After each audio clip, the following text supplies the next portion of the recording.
Senator Amy Marcos nagsalita na laban kay Sandro Marcos. Ito raw ay nagmana sa kanyang ina bilang isang korap. Kamakailan lang ay nagpahayag si Ben Tolfo laban kay Raffy Tolfo o sa mga senador at kongresista. At ito ay laban ng magkakapatid. At ito na naman ngayon ang sumunod. Si Amy Marcos laban kay Sandro Marcos. Ika nga may kasabihan, blood is thicker than water. Kaya naniniwala ba kayo na magkaaway o nagsisiraan ang magkadugo o ito'y isang palabas lamang upang mahila ang kanilang mga supporters o binabalanse nila? Lalong-lalo na ay nabuking na ang Administrasyong Marcos sa kanilang mga kababalaghan.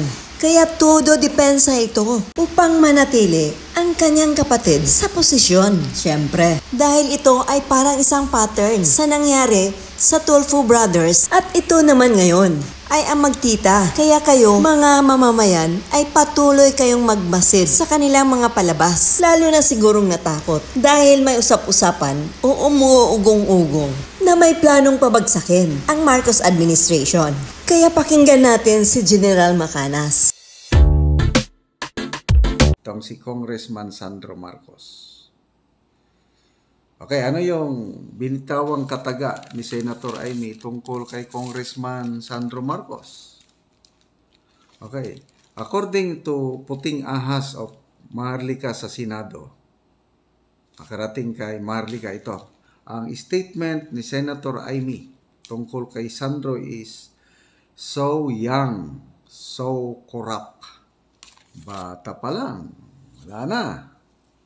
Sa kanino nagmana? I don't know. So, hindi masyadong in-expound ni Senator Amy. Kasi, tingin ko,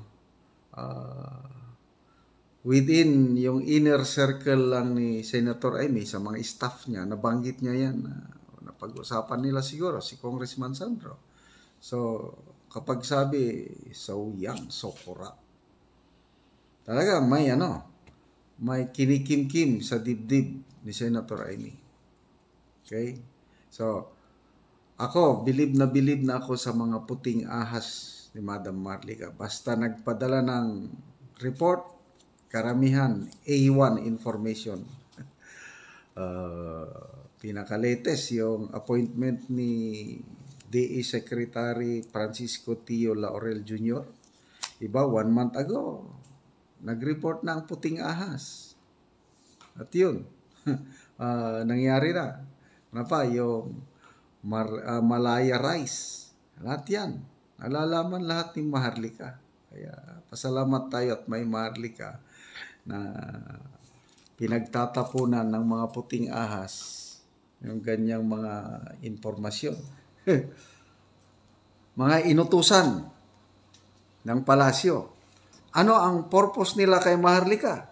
Dito, na-shock ako pagka tinatanong daw, how much, what do you want for you to stop? Name it. Sabihin mo, ano ang dapat naming gagawin para tumigil ang bunganga mo, Maharlika? Medyo naaliw ako doon yung pagka-realize ko na ganon. And I'm sure Maharlika is telling the truth. Sa dami-dami ng vlog ni Maharlika na pinapanood ko, she's really, wala siyang dahilan na magsinungaling. Talaga kung ano yung natatanggap niyang informasyon, message, yun lang, binabahagi sa atin. At ako, ano ang possibility na ang Malacanang ganito ang gagawin? Anong kailangan mo para tumigil ka? Sabihin mo lang, ibig sabihin, bribe money. So, dito mo makita talaga ang karakter ng nasa palasyo, Puros pera-pera na lang. Kala nila, nabibili ang lahat ng pera.